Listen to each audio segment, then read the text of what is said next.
Good morning बच्चों। आज हम हिस्ट्री में चैप्टर नंबर 3 पढ़ेंगे, द दिल्ली सुल्तान्स। ठीक है। अब जैसा कि आप देख रहे हैं कि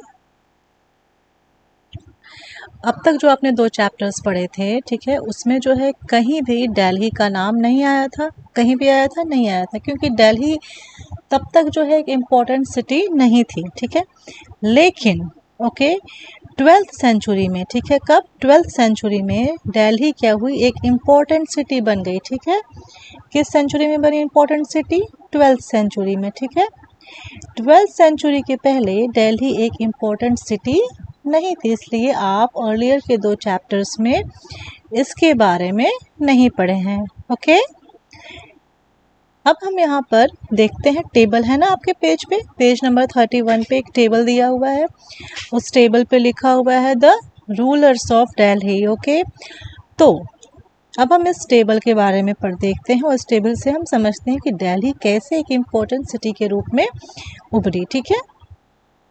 आप इस टेबल में देखिए तो हम ये देखते हैं कि पहली बार दिल्ली को, है ना, किसी भी किंगडम का कैपिटल तोमारा राजपूत ने बनाया था। ठीक है। तो हम कह सकते हैं कि जो राजपूत डायनासिटी थी, ठीक है, उसने पहली बार जो है दिल्ली को अपने किंगडम का कैपिटल बनाया। ठीक है, राजधानी बनाई। ठीक है। और ऐसा करने वाले जो पहले राजपूत डायनासिटी थी वो थी तोमारास। ठीक है, जो कि 12th सेंचुरी से लेकर के 1165 तक उसने रूल करा। ठीक है। इसके बाद जितने भी राजपूत डायनासिटीज आई, चाहे वो अनंगपाल हो, चाहे वो चौहान्स हो, या फिर पृथ्वीराज चौहान हो, इन सभी राजपूत डायनासिटीज की जो कैपिटल रही वो क्या रही? दिल्ली रही। ठीक है, समझ में आ गया? ठीक है। चौहान्स को हम चाहमनाज भी कहते हैं, अजमेर का। ठीक है। इसके बाद तो हम ये कह सकते हैं कि तोमारा और चौहान्स जो है, इनके अंडर में दिल्ली एक इम्पॉर्टेंट कमर्शियल सेंटर मतलब वो जगह जहाँ पर बहुत सारा बिजनेस होता है, ट्रेड होता है, व्यापार होता है। ठीक है। तो इन दोनों ही राजपूत डायनासिटीज़ के अंडर में दिल्ली एक बहुत ही important I am so sorry business centre के रूप में उभर के सामने आए। ठीक है।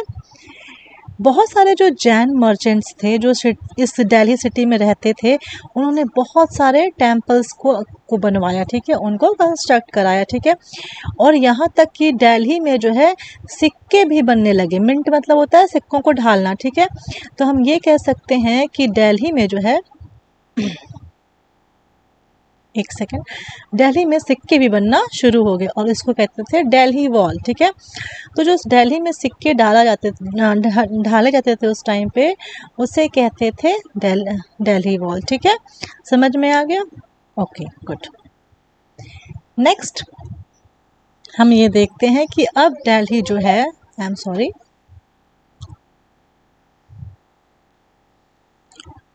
ओके,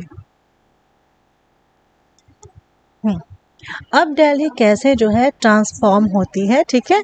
तो transformation of Delhi into a capital that controlled vast areas of the subcontinent started with the foundation of Delhi Sultanate in the beginning of the 13th century। ठीक है। तो आप यहाँ पर देख सकते हैं कि 13th सेंचुरी की जब स्टार्टिंग हुई तो हम यहाँ पे देख सकते हैं कि दिल्ली सल्तनत जब स्टार्ट हुई तो उस समय दिल्ली का जो कंट्रोल है वो बहुत बड़े एरिया पर हो गया। ठीक है। अब हम यहाँ पर देखते हैं कुल 5 दिल्ली सल्तनत को।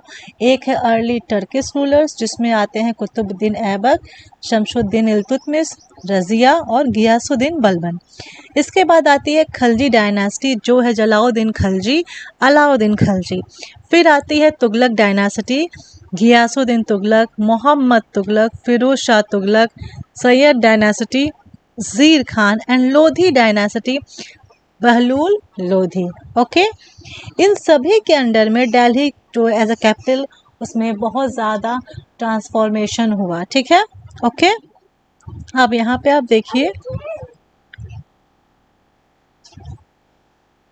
आप अपने बुक में ये मैप देख रहे हैं ना, पेज नंबर 30 पे। ठीक है। अब हम ये देखते हैं कि जो दिल्ली सुल्तान्स ने जितने भी एरिया दिल्ली के आसपास पूरे सिटीज़ को कैप्चर किया, उसको उन्होंने दिल्ली ही बनाया। ठीक है। अब हम इस मैप में देखते हैं, यहाँ पर आप दिल्ली, कोहना, और सिरी और जनपनाह को जहाँ पनाह को क्या आप यहाँ लोकेट कर पाते हैं? देखिए जहाँ पनाह कहाँ पर है, ये रहा, ठीक है। दिल्ली फर्स्ट कोहना कहाँ पर है, ये रहा। और सिरी, सिरी कोई ढूंढ पाएगा इस मैप में? किसी को सिरी दिख रही है?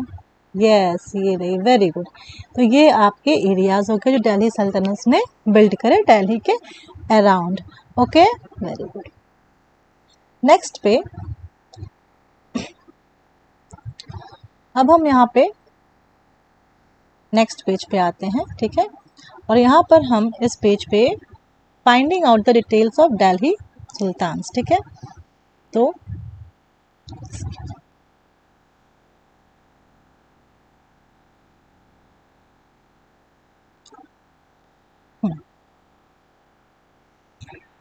अब हमें पता है कि हम कोई भी डिटेल, अगर हमें हिस्ट्री के बारे में जानना है तो हम उसकी डिटेल्स कहाँ से मिल सकती हैं? हमें इंस्क्रिप्शन से मिल सकती हैं, कॉइन से मिल सकती हैं, जो भी महल या जो भी आर्किटेक्चर उन्होंने बनवा रखे हैं, है ना, उससे मिल सकती हैं बहुत सारी इंफॉर्मेशन। और इंफॉर्मेशन और भी मिलती कहाँ से? त्वारीख। त्वारीख क्या था? एक ऐसा डॉक्यूमेंट था जो पर्शियन लैंग्वेज में लिखा हुआ था, ठीक है। पर्शियन लैंग्वेज जो है उस ज़माने में दिल्ली सुल्तान्स के द्वारा यूज़ की जाती थी, ठीक है। एडमिनिस्ट्रेशन की लैंग्वेज थी उनके।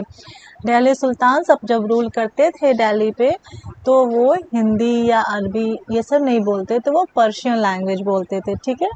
ओके, आपके यहाँ पे पिक्चर दिख रही है ना, 4 पिक्चर। इस पिक्चर ये दिखाती है कि एक मैन्यूस्क्रिप्ट कैसे बनती है, ठीक है। मैन्यूस्क्रिप्ट क्या होती है आपको पता है ना? मैन्यूस्क्रिप्ट वो होती है जिसपे हाथ से लिखते हैं, ठीक है। पहले ज़माने में किसी पेड़ के पत्ते को तोड़ करके उसको फिर पेपर की तरह बना के उस पर हाथों से लिखते थे, तो उसे मैन्यूस्क्रिप्ट कहते थे। प्रिपेयरिंग द मैन्यूस्क्रिप्ट, ठीक है। तो ऐसे पहले ज़माने में पेड़ के पत्ते से बनता था, अभी पेपर है, ठीक है। तो किसी भी चीज़ पर अगर हम हाथ से लिखते हैं तो वो मैन्यूस्क्रिप्ट बन जाती है, ठीक है। तो इसके लिए सबसे पहला स्टेप था कि पेपर को बनाना, ठीक है। जब पेपर बन जाता था पहले ज़माने में तो उस पर फिर वो लोग लिखते थे। लिखने के बाद जैसे हम कभी नोट्स बनाते हैं तो कुछ बहुत इंपॉर्टेंट पॉइंट्स होते हैं ना जिसको हम अंडरलाइन कर लेते हैं या हाईलाइट कर देते हैं, तो उस टाइम पे भी जब वो लिखते थे तो कुछ बहुत इंपॉर्टेंट चीज़ें या डेट है ना उसको, या फिर कोई वर्ड है या कोई पैसेज है उसको अगर उनको हाईलाइट करना इंपॉर्टेंट है तो उसके लिए वो गोल्ड, सोने को पिघला करके उससे फिर उसको अंडरलाइन या हाईलाइट करते थे, ठीक है। थर्ड स्टेप होता था। और जब ये सारा काम हो जाए तो फाइनली जैसे हम बुक को सारे पन्नों को मिला के बुक बाइंड करते हैं वैसे ही फाइनली वो सब पेजेस को मिला करके उसकी बाइंडिंग करते थे और इस तरह से हमारी एक मैन्यूस्क्रिप्ट जो है वो तैयार होती थी, ठीक है।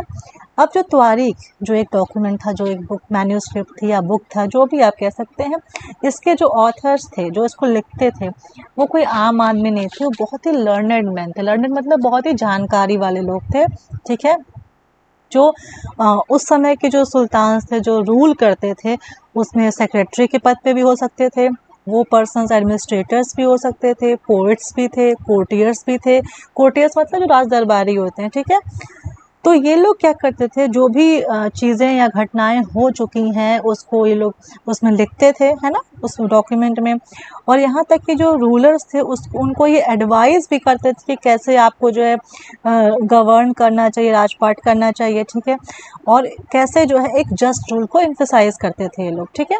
तो इनका काफ़ी अच्छा खासा रोल था, ठीक है। इसके बाद हम नेक्स्ट देखते हैं आपका पेज नंबर 33, ओके। 33 में अब हम देखते हैं कि इन सब के अलावा, है ना, जो तारीख लिखने वाले लोग थे, जो ऑथर्स थे, वो बेसिकली कहाँ रहते थे? दिल्ली के शहरों में, ठीक है। वो विलेजेस में नहीं रहते थे, ठीक है। जितने भी ऑथर्स थे वो बेसिकली दिल्ली के, क्योंकि वो जो है जितने ऑथर्स थे वो ऑफ कोर्स राजा के बहुत ही क्लोज थे, राज दरबारी थे, एडमिनिस्ट्रेटर थे, पोर्ट्स थे, तो ये सब लोग वहीं दिल्ली सिटी के आसपास ही सिटीज़ में रहते थे। कोई भी हार्डली कोई विलेज में रहता है, ठीक है, रहता था, ठीक है। और वो जो भी लिखते थे हिस्ट्री में, ठीक है, सुल्तान के बारे में, वो जनरली उनकी तारीफ़ के लिए लिखते ताकि उनको जो बहुत अच्छे अच्छे रिवॉर्ड्स मिले, सुल्तान खुश हो जाए अपनी तारीफ़ पढ़ के या जान करके उन्होंने इतना अच्छा लिखा है मेरे बारे में, और फिर उनको खूब सारे रिवॉर्ड्स दे, ठीक है। कहीं ज़मीन दे दे, कहीं खूब सारे सिक्के दे दे, कोई अच्छा पद दे दे उन्हें, ठीक है। तो और फिर ये ऑथर्स ये भी रूलर से कहते थे कि आपको जो है एक जो पहले से सामाजिक ऑर्डर ढर्रा चला आ रहा है उसी को आपको मानना है, ठीक है। जैसे फॉर एग्जाम्पल पहले ज़माने में दो तरह के मेन सोशल ऑर्डर्स थे, एक था बर्थ राइट और दूसरा था जेंडर डिस्टिंक्शन, ठीक है। बर्थ राइट क्या होता है कि जैसे मान लो कोई अगर राजा के घर में पैदा हुआ तो सिर्फ वही राजा बन सकता है, अगर कोई किसी और मिडिल क्लास में या लो मिडिल क्लास में या पुअर फैमिली में पैदा हुआ है पर उसके अंदर इतनी कैपेबिलिटी है कि वो राजा बन सकता है, तो वो राजा नहीं बन सकता क्योंकि वो एक नोबल फैमिली में नहीं पैदा हुआ, ठीक है। तो ये एक तरह से एक रेस्ट्रिक्शन था, एक सोशल ऑर्डर था जो बहुत पहले से चला आ रहा था और कहीं कहीं अभी भी देखने को मिलता है कि अगर जो राजा की फैमिली में पैदा होगा बस वही राजा बन सकता है, एल्स कोई भी राजा नहीं बन सकता है। ये एक आइडियल सोशल ऑर्डर उस टाइम पे चलता था, ठीक है, और इस टाइम पे भी कहीं कहीं देखने को मिलता है, ठीक है। जेंडर डिस्टिंक्शन था पहले। जेंडर डिस्टिंक्शन मतलब कि मेल और फीमेल, विमेन और मेन के बीच में जो है डिफरेंस करना। जनरली पहले ये मानते थे और अभी भी काफ़ी लोग ये मानते हैं कि जो मेन है वो विमेन से क्या है, सुपीरियर हैं, ठीक है, उनमें ज़्यादा क्वालिटीज़ हैं। इसलिए पहले ज़माने में विमेंस को रूल करते हुए आप जल्दी नहीं देखते होंगे। जहाँ इतने सारे राजा थे वहाँ पे 2-4 ही रानियाँ थी जो रूल की हैं, ठीक है।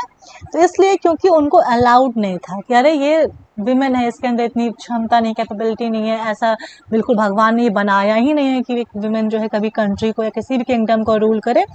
इसलिए ये सब आइडियाज़ उन राजा को जो है ये लोग फॉलो करवाते थे, ठीक है, और इस आइडिया को वो सबसे शेयर भी नहीं करते थे, ओके। लेकिन इल्तुतमिश की जो बेटी थी सुल्तान इल्तुतमिश 1236 में, उनका नाम था रजिया सुल्तान, ठीक है। वो पहली बार एक विमेन रूलर बनी, रजिया सुल्तान, ठीक है। और रजिया सुल्तान के टाइम पे जो हिस्टोरियन थे, क्रॉनिकलर मतलब क्या होता है, वो पर्सन जो हिस्ट्री में पहले पास्ट की चीज़ों के बारे में लिखता है। तो उस टाइम पे जो क्रॉनिकलर रजिया सुल्तान के कोर्ट में थे वो थे मिन्हाजी सिराज, ठीक है। कौन था वहाँ पे, मिन्हाजी सिराज। इन्होंने ये अपने उसमें जो उन्होंने बना लिखा था क्रॉनिकल, उसमें इन्होंने एकदम साफ साफ माना है कि हाँ, रजिया सुल्तान अपने बाकी भाइयों के कंपैरिजन में बहुत अच्छी थी, क्वालिफाइड थी, बहुत ज़्यादा कैपेबल थी इनके बाकी जो भाई थे सुल्तान के उसके कंपैरिजन में, और वो डिज़र्व करती थी एज अ क्वीन। लेकिन क्योंकि एक जो सोशल ऑर्डर चला आ रहा था कि a women can not rule, एक औरत रूल नहीं कर सकती क्योंकि गॉड इसे फॉरबिड करते हैं, भगवान भी इसको इसकी मान्यता नहीं देते हैं, इसलिए वो एज अ क्वीन रजिया को नहीं पसंद करता था मिन्हाज सिराज। लेकिन वो ये जानता था कि she is very much capable, efficient and qualified than all of her brothers, okay, समझ में आ गया। इसलिए जब वो गद्दी पर बैठी तो कोई भी नोबल उसे गद्दी पे बैठने से बिल्कुल भी खुश नहीं था, कोई भी एक वुमेन के अंडर में काम करने को तैयार नहीं था। इसलिए उसको फाइनली जो है 1240 में थ्रोन से रिमूव कर दिया गया, ठीक है। समझ में आया आप लोगों को? गुड।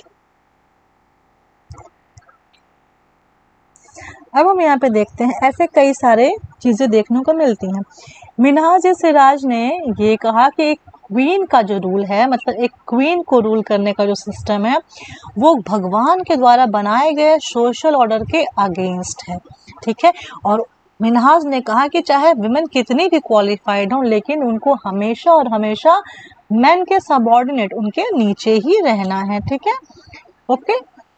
उसके बाद रजिया सुल्तान जो थी उसने जब सुल्तान बनी, क्वीन बनी, तो उसने अपने इंस्क्रिप्शंस पे जो भी उसने इंस्क्रिप्शंस लिखवाए उस पे उसने लिखवाया Razia Sultan daughter of sultan Iltutmish, ठीक है। लेकिन वहीं पर एक और क्वीन थी 1262 में जिनका नाम था रुद्रमा देवी, जो कि वारंगल में काकातिया डायनासिटी की रूलर थी, ठीक है, जो कि अब आंध्र प्रदेश में पड़ता है, ठीक है। तो उन्होंने अपना पूरा नाम ही चेंज करा लिया अपने इंस्क्रिप्शंस में, ठीक है। उन्होंने अपना रियल नाम नहीं रखा, उन्होंने अपने आप को as a man, as a आदमी शो करा, ठीक है। एक और क्वीन थी जम्मू एंड कश्मीर, सॉरी कश्मीर में 1980 से 1003 तक, उनका नाम दिद्दा था। ठीक है, दिद्दा टाइटल उसने इसलिए यूज़ करा क्योंकि दिद्दा मतलब दीदी, एल्डर सिस्टर होता है। ठीक है, जो उसके रूलर्स उसको बहुत प्यार से कहते थे। ठीक है, तो आज के लिए इतना ही, कल हम नेक्स्ट टॉपिक पढ़ेंगे। Okay, thank you.